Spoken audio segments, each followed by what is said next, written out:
خدا ارمان کوم زم کزي چې ته مړ شم چې الله داسې قسمي جنازو کې چې الله ته سم فریاد وکړي او دا پکې ووایي الله ته چې یا الله دا بنده مونږ تا ته ایښودی دی او ستا رحمت ته محتاج دی. تاسو دا ارمان نه کوئ که نه دغه 20 سکنډه جنازه غواړئ؟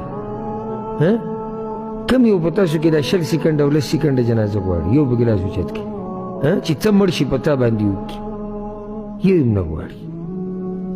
مونږ هر یو دا غواړي چې یالله یو خو چې زه مړ شم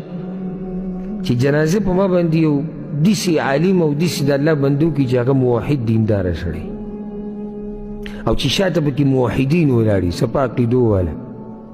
هغوی الله ته عاجزي وکړي. الله اکبر.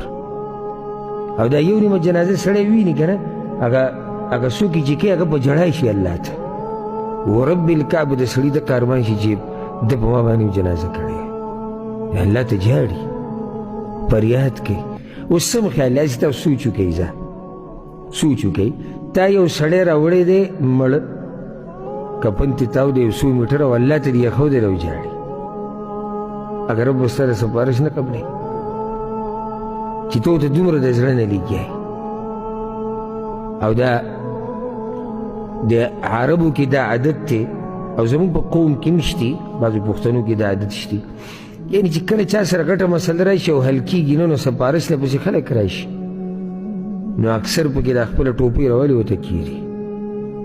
دا ټوپۍ ایښوده په ځمکه باندې دا ګورئ لویه غټه خبره ده، غټه یعنې ډېر چېرته پته یې زه چې څنګه انسان به وي چې بیا یې ونه مني، ډېر سخت زړه والا به وي. نو څوک دا خپل پټکې راولي کېږي سړي ته او څوک چې دی په سر باندې کپړه پرته هغه کېږي سړي ته. ټول دې دپاره چې را مخامخ مخلوق زما دا سفارش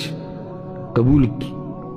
نو چې ته خپل رور دې راوړی دی، خپله ښځه خپل خاوند ښځې یې راغستی دی، خپل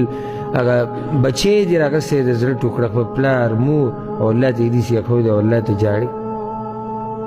چې الله دې ستا رحمت ته محتاج